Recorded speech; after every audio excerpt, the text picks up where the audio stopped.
Hello, sports fan. This is Stephen Hill for Sports Choice Plus. I'm bringing you a very special breakdown. I'm going to be covering NFL Week 2, Denver Broncos taking on the Pittsburgh Steelers. Before I get right into that, go ahead and subscribe right now. Hit the subscribe button, smash that subscribe button so you can get all the updates from all the NFL content I have coming out for the NFL season. Without further ado, I'm going to get it right into the action. The Denver Broncos coming to this football game, having so close to beat the Tennessee Titans on last week. They had several opportunities to do so. You look at the kicking issues for the Titans. You look at them not being able to score the ball as much as we thought they were going to be able to score. But the Denver Broncos wasted a big opportunity. You look at Drew Lock and what he was able to do. He had a couple of pretty good throws in that game, that football game. You look at Jerry Jeudy with dropping of the passes and not really capitalizing on catching a lot of those balls that was thrown his way. You look at just what he has to understand. It's a maturing, if you're an NFL wide receiver, to be able to catch balls in traffic. It's a little faster than in college. Most of the time when Jerry Jeudy caught the ball, he was blazing his speed and passing somebody or clearly 5-6 yards ahead of him. In the NFL, you got to keep your head on the swivel. You have to be able to catch those tough catches across the middle and help your quarterback extend the drive. So he's gonna be okay. I think Jerry Jeudy's gonna be pretty good as a pro. He's just gonna have to learn. He's gonna have to take his lumps and catch the football for his quarterback.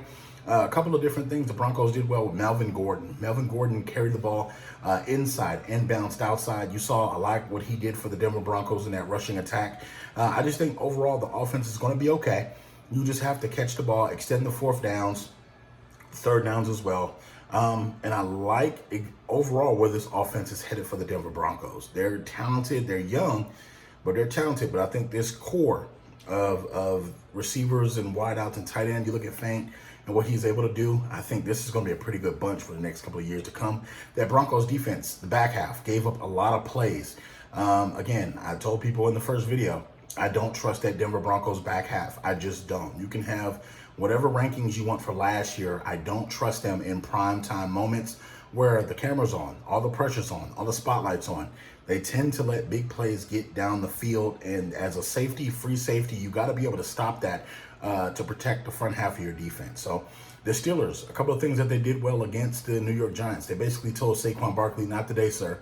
Hayward with the big interception. You're just looking at Micah Fitzpatrick and Baby Watt. All those guys on defense really set the tone for the beating that they gave for the Giants. I thought the Giants had an offensive line that was going to essentially stop something. They couldn't stop anything. Big Ben looked pretty good in the first game. You're looking at Juju Smith-Schuster, who had the big play, and it wasn't even a catch. It was a fumble recovery that really swung the momentum back to the Steelers' way. And you look at any time that the Giants got life, the Pittsburgh Steelers snatched it away. And I think that, that's a part of that defensive mentality. That's a part of that hustle mentality.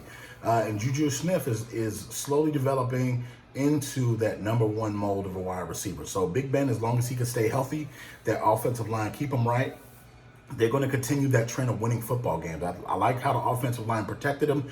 They kept them, for the most part, neat and orderly for most of the night. You had a couple of slip-ups where the guys were getting through to hit Big Ben, but I think that's normal for any NFL game. Any quarterback can get hit, but I'm picking the Pittsburgh Steelers to win this football game. I think that Denver is pretty good as a young team, but they're not where they need to be. Vanjo has to go as a head coach. You can't make certain decisions and not have timeouts and make mistakes. No disrespect. I think that he's not the right fit for this coaching staff. I think defensively he's probably a better coordinator, but overall the Broncos are going to be headed in the right direction. They just need a better offensive-minded coach to help out Drew in the long term. But I'm picking the Pittsburgh Steelers to win this one. Are you Steelers fans? Are you Broncos fans? Feel free to drop in the comment section and tell me your thoughts and predictions. And as always, I want you guys to support me. Go ahead and hit the subscribe button right now and check out all the great content that we have on Sports Choice Plus YouTube channel. So feel free to definitely leave your comments in the comment section. We'll see you on the next video.